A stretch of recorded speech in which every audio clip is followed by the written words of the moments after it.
말씀은 요나서 1장 17절에서 2장 10절입니다. 요나서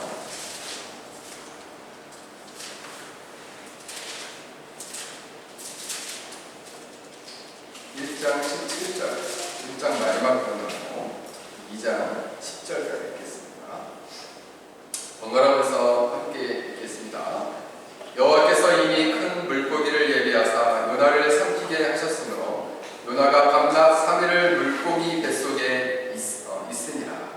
요나가 물고기 뱃속에서 그의 하나님 여호와를 기도하여 이르되 내가 받은 고난으로 말미암아 여호와께 불러 아뢰었었더니 주께서 내게 대답하셨고 내가 소울의 뱃속에서 부르짖었더니 주께서 내 음성을 들으셨나이다.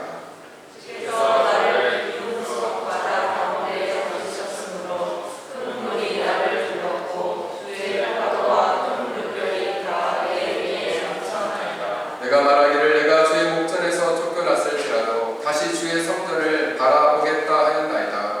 물이 나를 영혼까지 둘러싸우며 기둥이 나를 에워싸고 바닷물이 내 머리를 감싸나이다. 내가 산의 뿌리까지 내려갔사오며 땅이 그 빗장으로 나를 오랫도록 막았사오나 나의 하나님 여호와여 주께서 내 생명을 구덩이에서 건지셨나이다. 7절.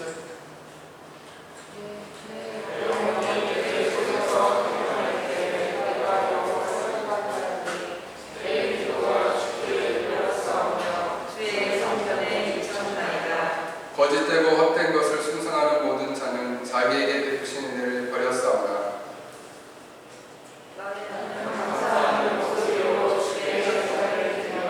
나의 성을 주께 갚겠나이다. 구원은 여호와께 속하느니라. 10절 함께 읽겠습니다. 여호와께서 그 물고기에게 말씀하시네 요나를 주의 구하니라. 아멘. 오늘 말씀의 제목은 폭풍의 바다 속에서 큰 물고기를 만나다 라는 주제를 가지고 말씀을 전하겠습니다. 잠깐 기도하겠습니다. 거룩하신 하나님, 이 시간 저희들이 겸손한 마음으로 말씀을 듣고자 합니다. 하나님의 거룩한 뜻을 저희에게 보이시고 그 말씀 앞에 우리가 착한 마음으로 순종할 수 있도록 성령 하나님 우리 안에 역사해 주시고 생명의 역사를 일으켜 주옵소서. 예수님의 이름으로 기도하옵나이다. 아멘.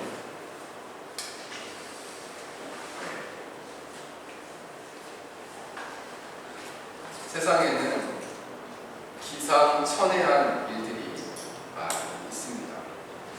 기상천외하다라는 말을 찾아보니까 기상천외라는 사자성어는 하늘 밖에서나 있을 법한 기이한 일을 기상천외하다. 그래서 보통 사람들의 생각으로는 짐작하기 힘들 정도로의 기이한 일들이 일어나는 것을, 기발하고 기이한 일이 일어나는 것을 말합니다. 실제로 바다에서 기이한 일들이 몇 년 전에 일어나는 게 있었는데 2012년도에 멕시코의 호세 알바렌가라는 사람이 어부인데 이제 자기 친구와 함께 고기를 잡으러 바닷가에 나갔다가 배가 고장나게 됐습니다. 폭풍이 쳐서 자기 친구는 바다에서 떨어져 죽고 자기는 이제 그 바다에 살아남게 됐는데 바다에서 이제 아무리 주위를 둘러봐도 구원해 줄 사람이 없는 거예요. 그래서 그 바다에서 이제 그 작은 물고기를 이렇게 떠가지고 잡아가지고 그리고 거북이를 잡아가지고 하늘에서 내린 빗물을 받아서 마시고 또 자기의 소변을 받아서 마시고 해가지고 약 430일 동안 생존했습니다. 그래서 30일 동안을 지나서 1년 몇 개월이죠. 14개월 정도를 지나가지고 어디에 도달하게 되냐면 한 지점에 도달하게 되는데 그 마샬 제도라는 지역에 도달하게 됐어요. 그러니까 뉴멕시코에서 이렇게 보니까 태평양 중앙에서도 더 지나간 것이죠. 그래서 그 얘기를 사람들한테 하니까 키로수로 따지니까 10,000km가 나와요. 그래서 이 이야기를 사람들한테 하니까 사람들이 다 거짓말 치지 말라고 다들 그랬다. 근데 실제로 멕시코 정부에서 그 일을 확인을 해줬어요. 실제로 2012년도 9월에 두 어부가 실종이 됐어요. 근데 14개월 뒤에 마샬제도에 도착합니다. 그래서 생각해보면 어떻게 그렇게 살아날 수 있을까? 또 아주 귀한 일이 있었는데 러시아의 스티니슬라브 크리노프라는 해양학자가 살았습니다. 1970년대에.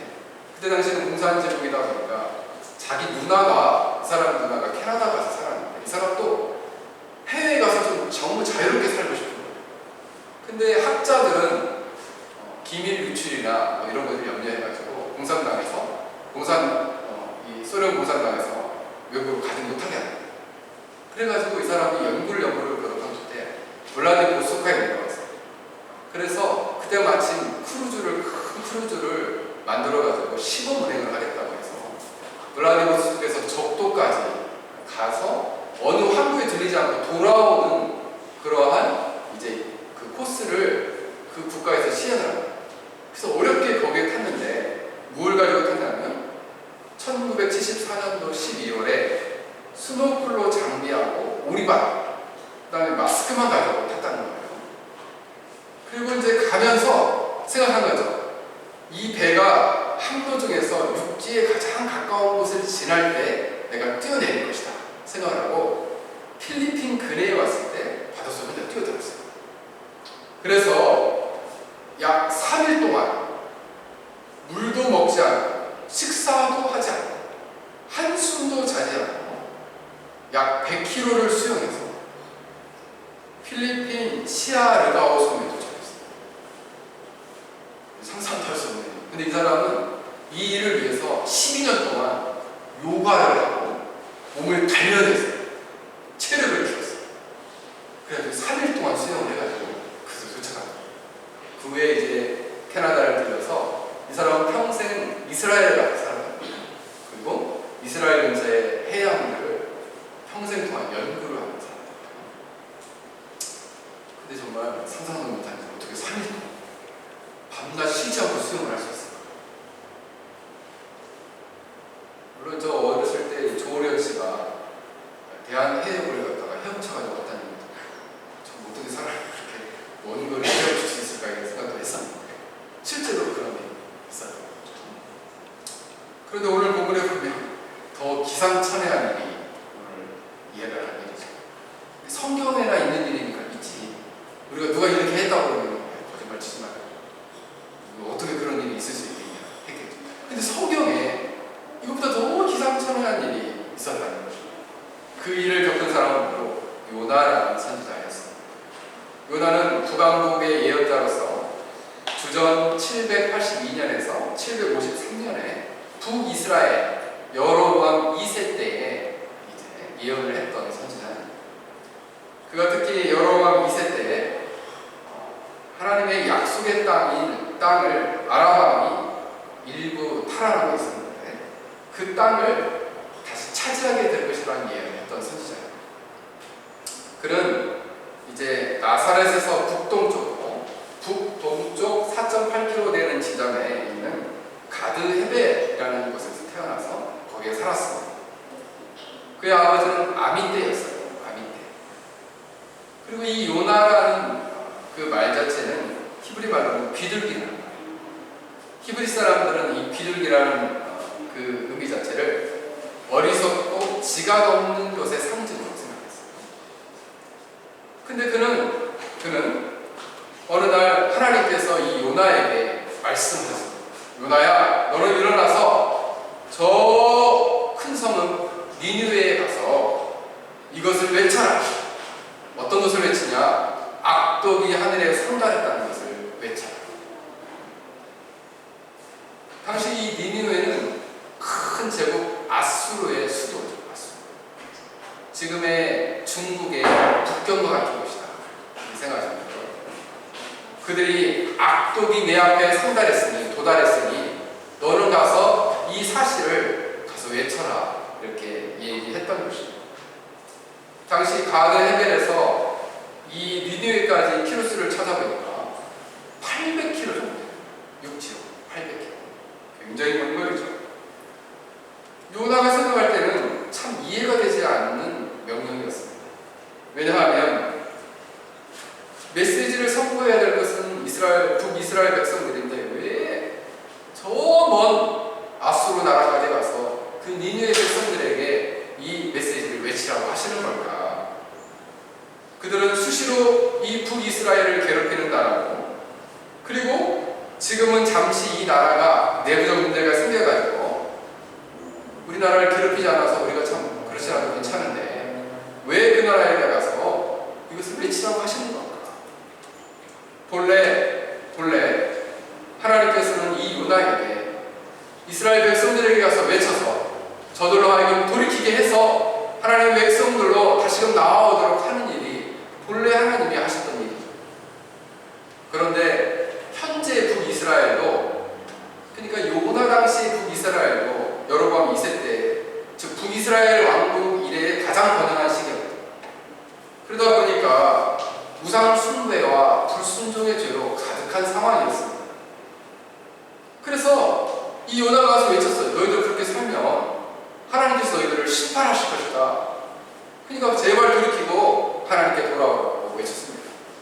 이때 당시 백성들은 무덤덤하였고, 그리고 아니 무슨 소리냐, 우리 지금 평안하게 잘 살고 있는데 왜 자꾸 하나님의 심판이 온다고 그렇게 헛된 얘기를 하느냐 하면서 오히려 하나님의 사자, 하나님의 선지자를 경멸하고 조롱하고 그리고 무시하였어요.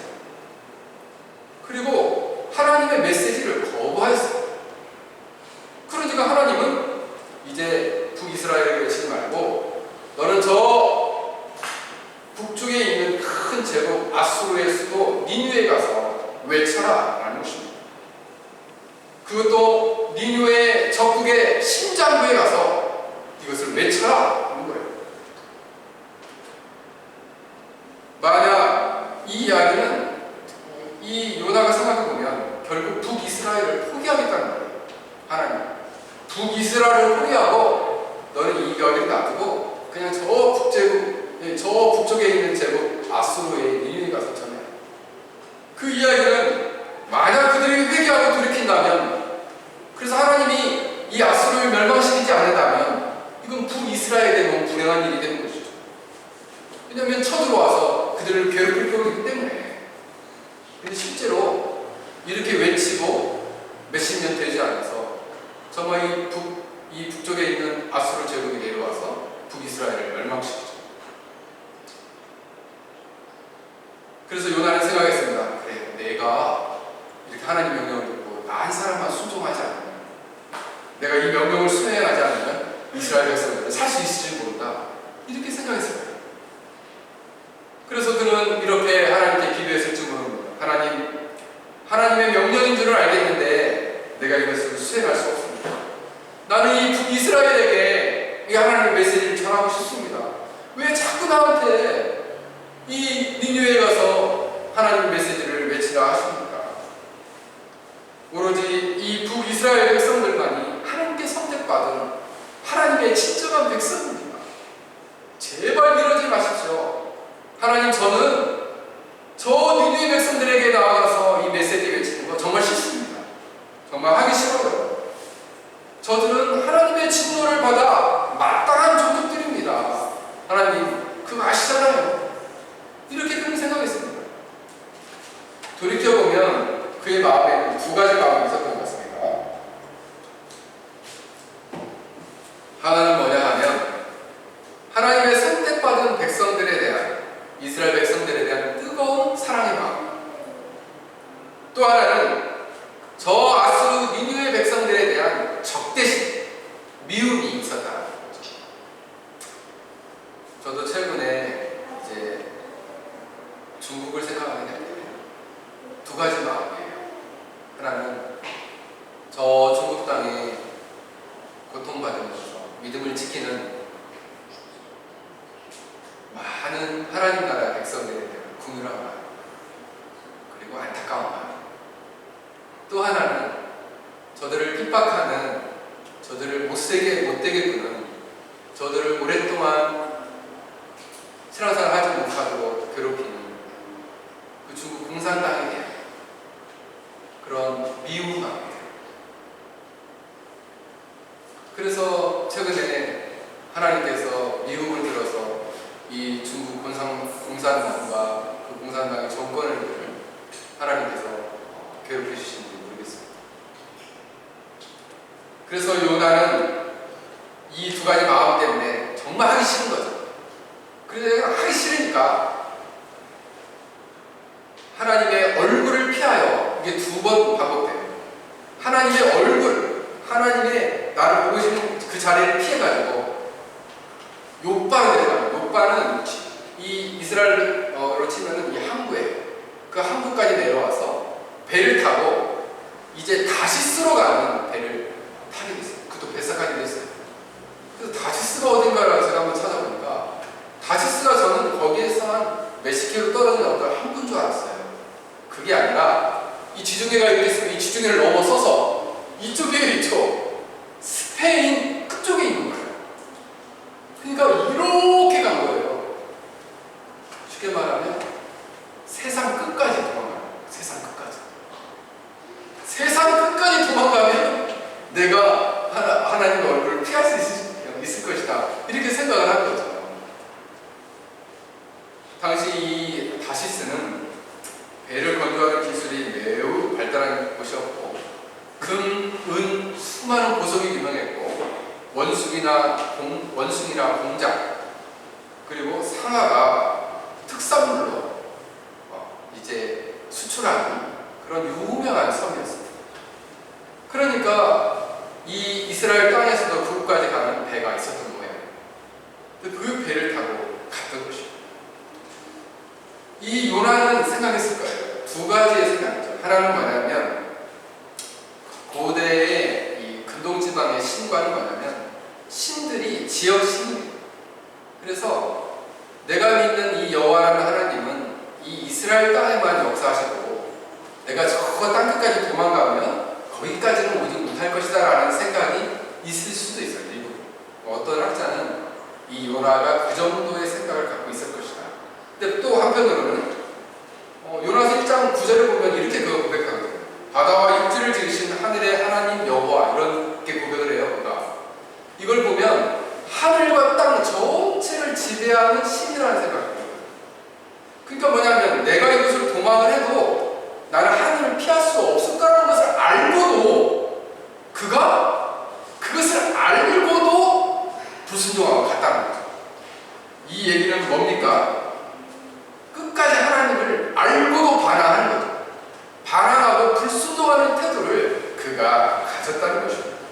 그리고 사명을 버리고 사명의 자리를 피하여 불순종하여 멀리 갔더니 오늘 찬양했던 것처럼 멀리 갔어요.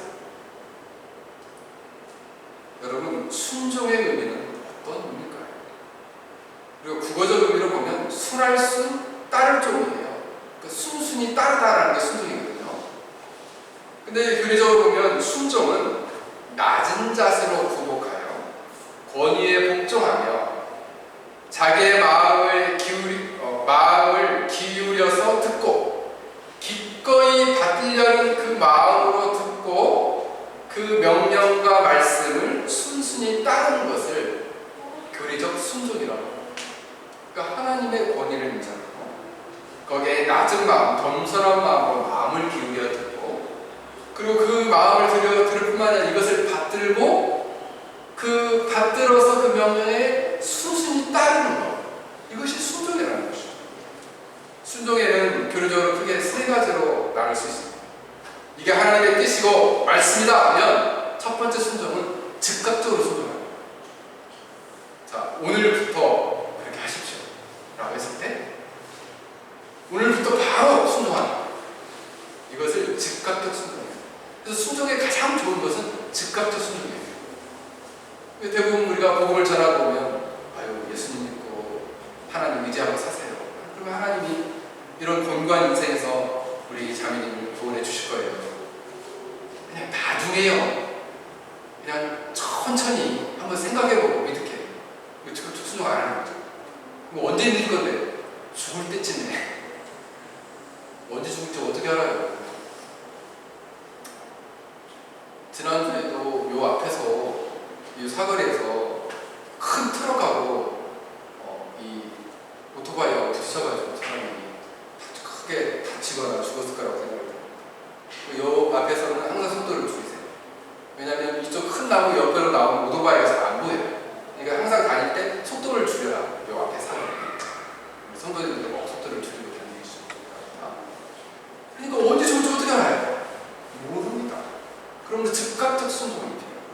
두 번째는 뭐냐면, 두 번째 순종, 지속적 순종이에요.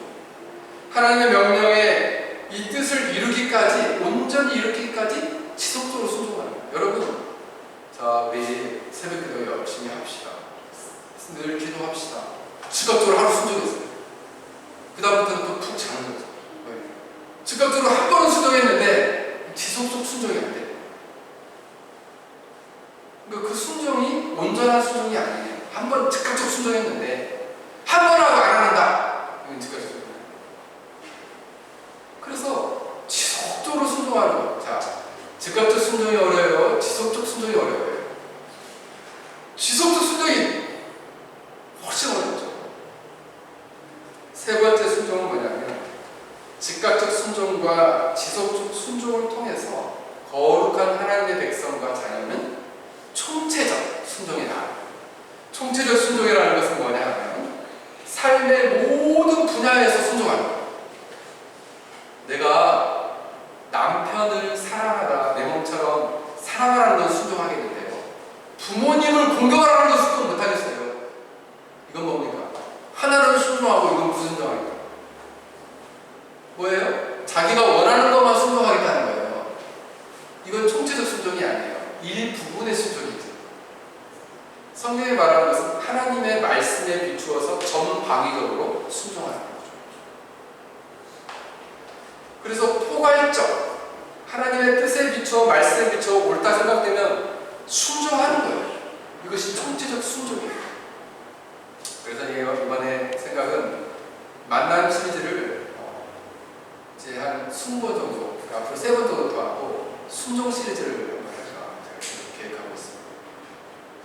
그래서 여러분, 이 총체적 순종으로 나아가야 되는데, 오늘 이 요나는 불순종했어요. 그 불순종하는 이유가 뭐냐? 그런 첫 번째로는 하나님의 선하신 계획과 그 성품을 의심하고 불신하겠기 때문에 불순종한 것입니다. 왜 저 아수르를 하나님 복음을 전하라고 하는 거예요? 하나님 신뢰하지 못하는 거죠. 그리고 불순종하는 사람들은 은혜가 없기 때문이에요. 하나님의 은혜를 받아들이지 못했어요. 은혜가 없는 사람들이 순종하지 못하는 것이죠. 그리고 세 번째로는 자기 무지와 잘못된 생각으로 사로잡힌 고집 때문이에요. 나는 이거 몰라요! 그런 순종 안 하는 거죠. 주일날 예배 드리고 교회 밖에는 웨스트민스터 신앙고백에 보면, 교회로는 이제 이번 주 성장하고 되는데, 신앙고백에서 보면 통상적인 구원은 교회 밖에는 구원이 없다는 것이 교회예요. 그러니까 교회가 있으면 이렇게 교회를 이루는 것이 통상적인 구원의 방법이에요. 하나님이 세우신. 그런데 교회를 이루지 않는다. 그러면서 나는 하나님을 믿는다. 그렇다면 그것은 옳지 않다. 그런 잘못된 생각에 사로잡혀 계속해서 고집하고, 그리고 그 미련한 것을 계속 붙잡고 있는 것이에요. 요나에게는 어떤 생각이 있었을까요? 하나님의 선하심과 그 계획을 불신하는 그 요나 안에는 어떤 생각이 있었냐면, 하나님은 선택하신 백성만 구원하셔야지 이방 족속은 구원하면 안 된다는 생각을 하고 있는 거죠. 저들은 멸망해야 할 마땅한 이방 족속이지 구원의 대상이 아니다는 거예요. 만약 이 요나의 생각을 지금도 갖고 있다면 우리는 유대인들이 볼 때 이방 민족이에요. 우리는 구원받을 수 없는 거죠. 그렇잖아요. 근데 이것을 이 선민사상에, 편협한 선민사상에 붙들려가지고 나는 니느웨는 복음 못 전해요. 난 죽어도 싫어요 하고 다시 가는 데를 타는 것입니다. 사랑하는 여러분, 이 시대의 요나는 누구일까요? 바로 여호와의 하는 자, 불순종하는 사람을 바로 이 시대의 요나와 같다라고 말씀드릴 수 있겠습니다. 하나님의 말씀과 진리를 따라 살기를 싫어하고, 그리고 하나님이 세우신 신앙의 자리, 섬김의 자리를 벗어나고 사명의 자리를 벗어나는 것, 하나님의 세우신 교회를 떠나 사는 것, 이것이 바로 이 시대의 요나 같은 불순종하는 사람들의 모습이다 말할 수 있습니다. 하나님은 그렇게 불순종하며 살아가는 자를 그러면 가만히 두시느냐? 오늘 본문에 보면 하나님은 그에게 인생의 풍랑을 허락하신다고, 인생의 폭풍이 그에게 불어닥치도록 하신다는 점을 우리는 생각해야 합니다. 사랑하는 여러분, 여러분을 하나님께서 각자 세우신 자리는 어디일까요? 여러분은 신앙의 자리에 굳게 서 있습니까? 섬김의 자리에 굳게 서 있습니까? 그리고 사명의 자리에 굳게 서 있습니다. 오늘 말씀을 통해서 여러분들이 이렇게 하나님의 거룩한 말씀에 총체적으로 순종하며 살아갈 수 있기를 주 여러분 간절히 축원합니다.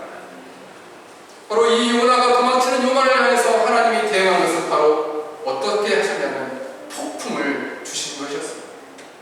항해 도중에 바람을 바다 위에 내리셨다, 이렇게 성경에 나옵니다. 바람이 바다 위에 내리자 폭풍이 일기 시작했어요.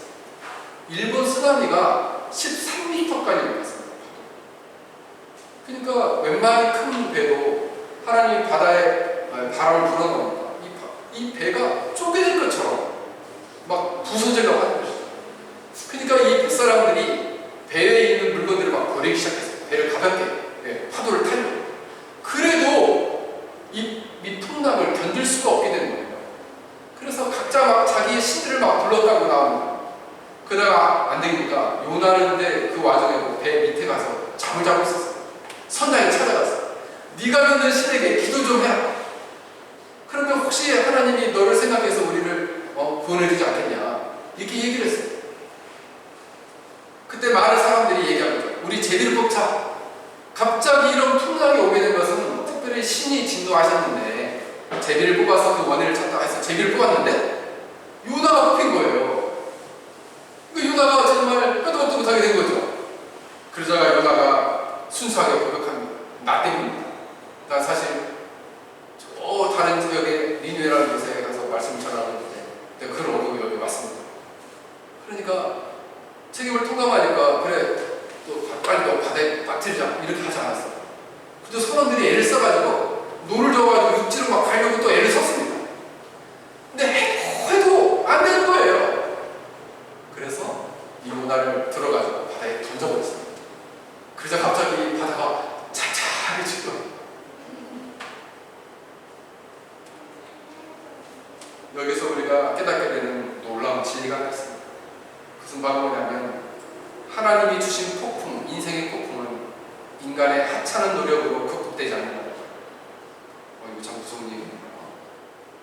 여러분, 하나님이 주신 고난의 폭풍은 인간의 노력으로, 인간의 힘으로 극복할 수 없습니다. 그러니까 제일 좋은 거는 늘 순종해서 폭풍을 안 만나는 게 제일 좋은 거예요. 만약 하나님이 우리로 하여금 우리를 연단시키기를 원하시거나 우리 안에서 불결한 것들을 걷어내기를 원하셔서, 하나님이 기뻐하지 않는 것들을 걷어내기를 원하셔서 연단시키기를 원하셔서 우리에게 만약 이런 폭풍을 허락하신다면 뭔가 하나님 원하시는 것을 깨달아야죠. 하나님이 어떻게 하길 원하실까를 그때 잘 알아내야죠. 이게 진리로 사랑이에요. 인생을 살다가 폭풍을 만날 때가 있죠. 그 폭풍은 어떤 것이 있을 수 있을까요? 사업의 실패, 또 가정의 파괴, 사랑하는 이의 죽음, 원치 않는 사고를 당할 때, 원치 않는 질병에 걸릴 때,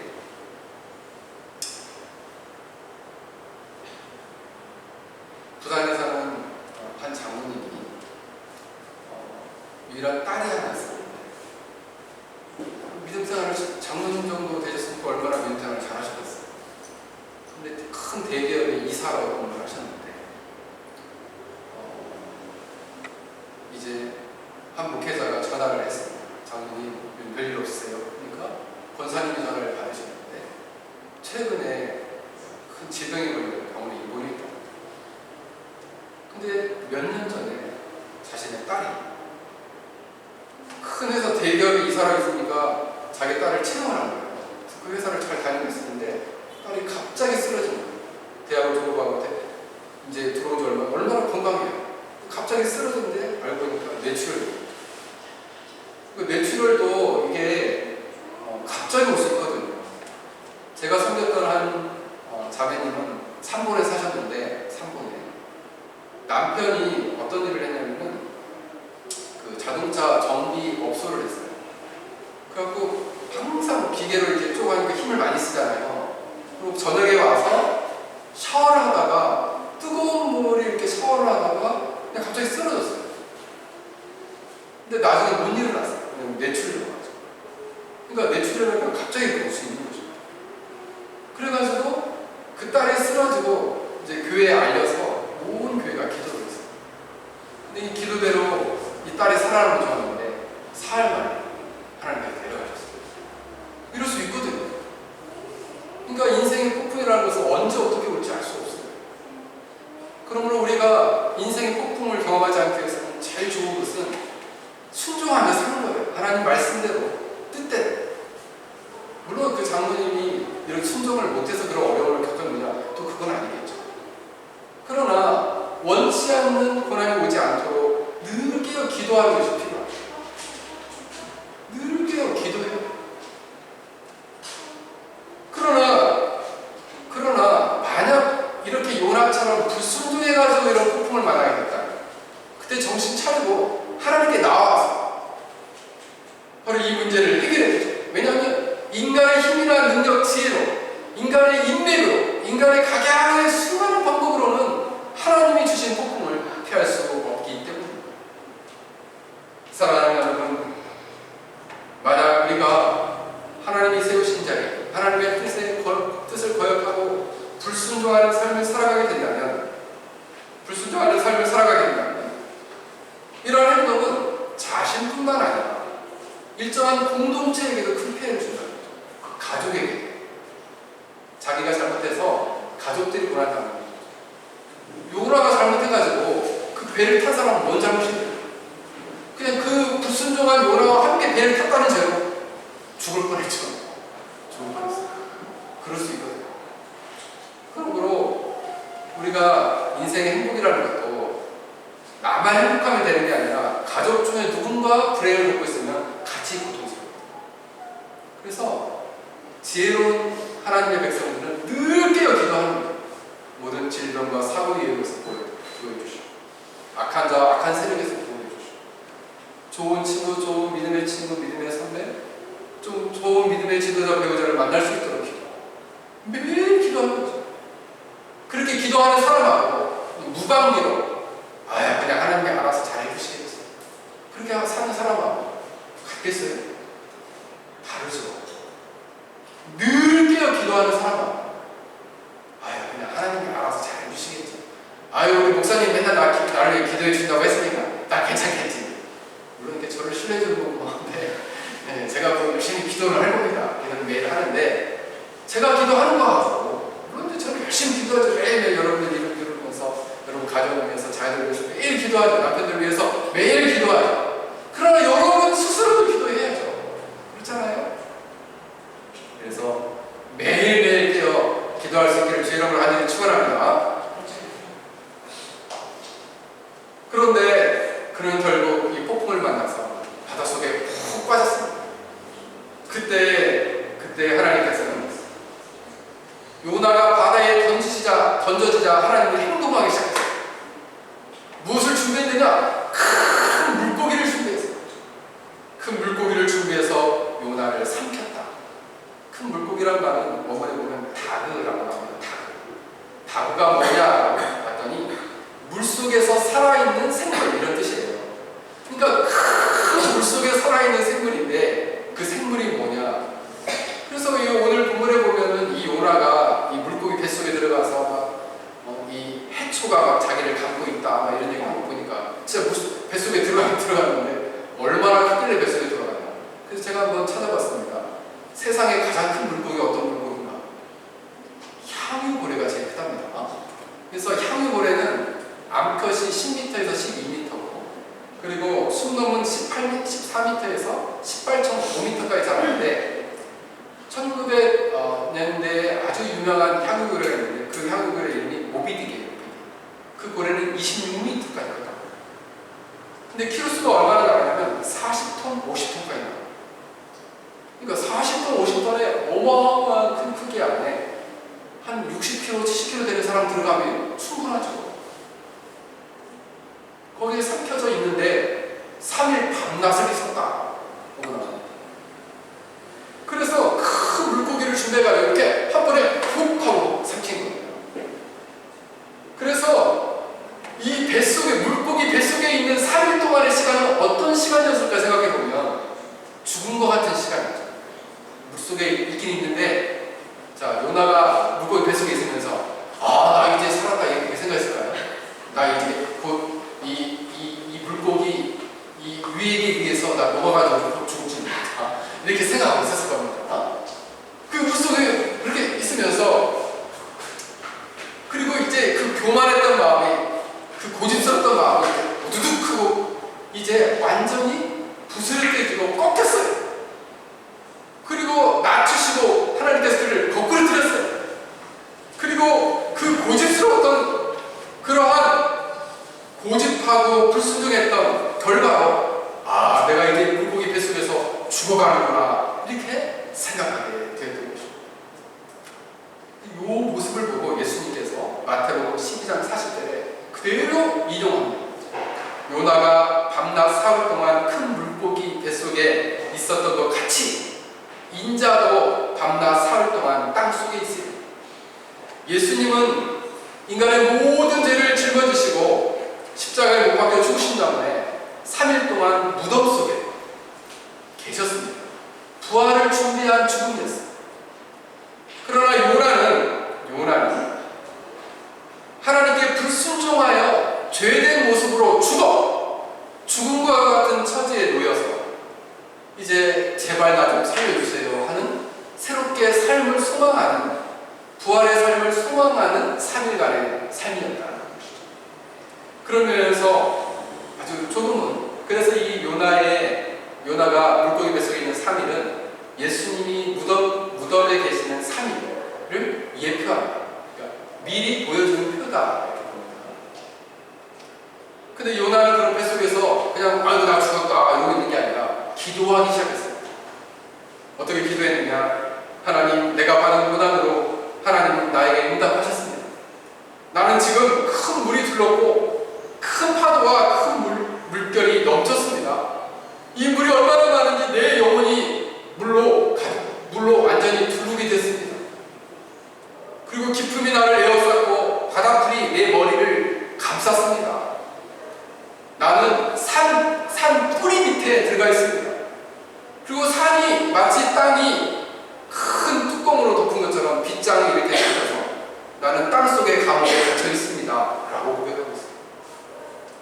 그러면서 마지막, 근데 하나님 나 좀 살려주세요. 이게 어떤 표현이냐면, 내가 주 앞에 쫓겨났으나 내가 다시 주의 거룩한 성전을 보기를 원합니다.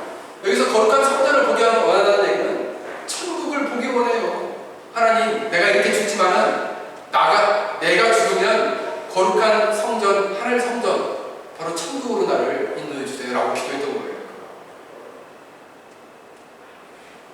목숨이 거의 사라지려 할 때쯤 여호와를 기억하고 나의 기도가 주의 거룩한 성전에 이르렀습니다. 근데 기도가 이르러서 내가 이렇게 살게 됐다. 정말 구원이 하나님 손에, 여호와 손에 있음을 내가 이제 깨닫게 됐습니다. 이제 깨달은 거예요. 그래서 이 기도를 생각해보면 두 가지를 기도하고 있는 거죠. 하나는 뭐냐면 자신의 허물과제를 철저히 깨닫고 회개하고 있어요. 그래서 우리 사랑하는 여러분, 불순종했던 삶은, 불순종이라는 건 죄거든요. 이런 죄된 삶은 철저한 회개가 동반되어야만이 하나님께서 다시금 그 고난에서 그를 건지시는 거죠. 그래서 우리에게 시련이 왔다, 고난이 왔다 그러면 항상 어떻게 되냐면, 우리는 어떻게 생각해야 되냐면, 나는 욕처럼 울어오는 게 고난 받는 거야 이렇게 생각하지 말고 한번 자기를 돌아보고 하나님께 한번 철저히 한번 회개해 보는 거예요. 그러면 그게 순서지. 나는 욕처럼 그냥 싸우고 그냥 꿋꿋하게 버티고 있으면 그러면 언제 끝날지 어떻게 하겠어? 그래서 그는 회개기도 하고 그리고 살려달라고 간절히 그는 기도하고 있어요. 그때 이 기도가 하늘 성전에 다다랐다고 고백하는 것이죠. 그래서 죽음이 목숨이 거의 사라질 지경에 하나님이 그의 기도를 들으시고 그의 무지와 고집을 꺾으시고 무지를 깨닫게 하시고 고집을 꺾으시고 불순종의 고백을 받으시고 그를 구원해 주셨던 것입니다. 응답이 되어 생명을 얻었어요. 그리고 감사의 기도를 마지막에 드리고 있습니다. 사랑하는 여러분, 오늘 본문을 통해서 우리가 생각해보면 정말 그는 여기 생각해봐요. 고래가 뭘까? 이렇게 큰 물고기는 과연 이 시대에 뭘까? 물고기가 의미하는 것은 구원을 의미합니다. 인간이 상상할 수 없는 기상천외한 구원을 의미해요. 물고기는. 이 큰 물고기. 그렇다면 기상천외한 방법으로 구원하신 분은 누구냐? 예수 그리스도이시죠. 예수 그리스도는 로마 시대의 가장 무서운 형벌을 통해서 인간의 모든 죄의 문제를 해결하고 속죄를 이루시고 그리고 인간을 의롭게 하시고 구원하시는 바로 십자가의 죽음과 부활을 통하여 기상천외한 방법으로 인간을 구원하셨다는 사실입니다. 그래서 인간의 십자가의 체험을 통한 인간의 구원은 인간이 도저히 상상할 수 없는 일이었다는 사실입니다. 그러니까 사람들이 묻죠. 어떻게 십자가에 죽은 이스라엘의 한 사람 예수가 인류의 구원자일 수 있느냐라고 묻는 거죠. 왜? 너무 기상천외해요. 근데 생각해보세요. 큰 물고기를 통해서 쿡 삼켜가지고 만약 안 삼켰으면 어떻게 됐을까요? 물속에서 익사해서 죽었죠.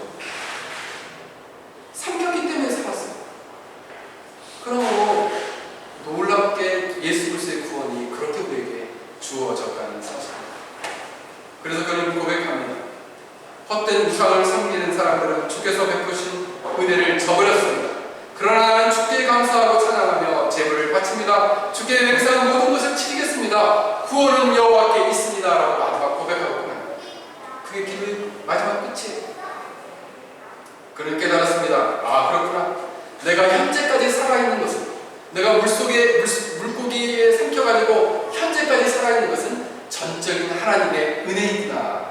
내가 이렇게 구원받은 것은 전적인 하나님의 은혜이구나라고 고백하고 있습니다. 이것이 여러분들이 향한 주권적인 사랑이죠. 저희 형님이 이번에 대장암 수술을 했는데 우리 형님은 45부터 헬스를 했어요. 그래가지고 전라북도에서 하는 헬스대에 나가서 2등이 막 하고 했어요. 이거 막 지금 64세신데 63세신데 한국나요.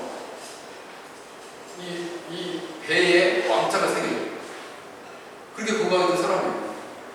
그러니까 제가 저희 집 사람하고 결혼할 때 제가 20년이 넘었거든요. 결혼할 때. 그때부터 예수님 믿겠다고 그랬어요. 아직까지 안 봐요. 이거 얼마나 고집이 센 분이에요. 그러니까 이제 건강도 하고 더 이상 하나님이 필요하지 않은 거예요. 그러다 이번에 이제 대변에서 피가 나요. 그래서 검사를 해보니까 이제 딱 암이고, 근데 그 암덩어리가 4cm에서 5cm. 그래가지고 이제 한양대병원에서 입원을 했는데, 암 걸려가지고 입원하고 다 누워있는데 30대 젊은 청년이 그 옆에 누워있어요. 그 의사가 와가지고 얘기를 합니다. 선생님, 이제 청년이 물었어요. 선생님, 솔직하게 얘기해 주십시오. 제가 얼마나 살겠습니까? 좀 솔직하게 얘기해 주세요. 그랬더니 암이 벌써 간하고 폐하고 척추까지 만져가지고 3개월 박사가 그 옆에서 그 얘기를 하는 거예요. 우리 형님이 또 감사하게 저처럼 겁이 많아요. 겁이 많았죠. 그 얘기를 듣고 나서 엄청 눈물 흘리고 이러다. 저 사람은 지금 3개월도 못 살고 죽는데 자기는 감사하게도 그 암이 임파선까지 안 번지고 딱 그 자리에 있는 거예요. 이기인데, 암이 이기인데 딱 그 자리에. 그래서 직장과 대장 그 사이에 딱 있는 거예요. 그래서 거기를 약 3마디 정도, 요 정도 잘라냈어요.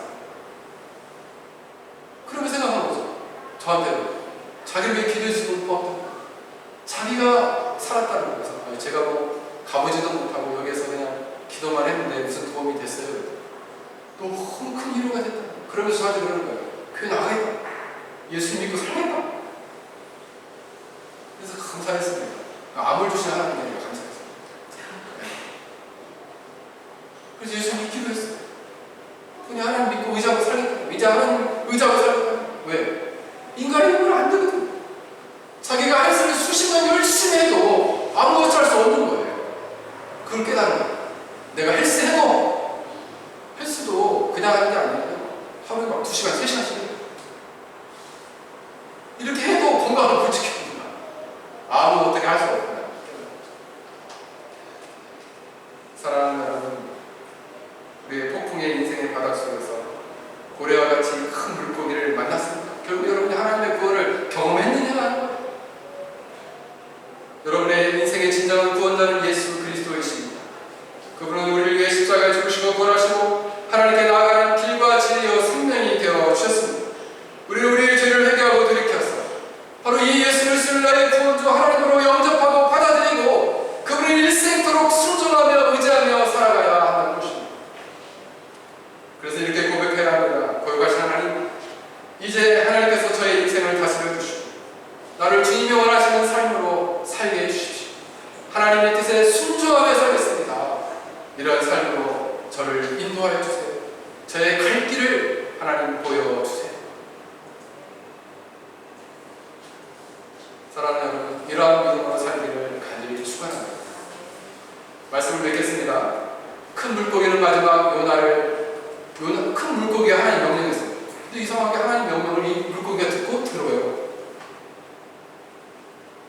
토해내라! 가서 육지에 가서 토해내라. 가서 사명의 자리로 토해내라. 하나님이 원하시는 것은 다시금 하나님이 원하시는 자리, 믿음의 자리, 신앙의 자리, 그리고 하나님이 원하시는 섬김의 자리, 그 자리에 서기를 원하십니다.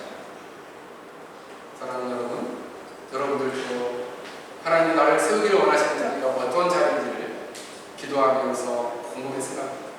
내가 정말 믿음의 자리, 신앙의 자리, 그리고 내가 섬김의 자리가 어디인가를 깊이 생각하고 또 그 앞에 순종하는 여러분 되시길 주의 이름으로 간절히 축원합니다. 같이 기도하겠습니다.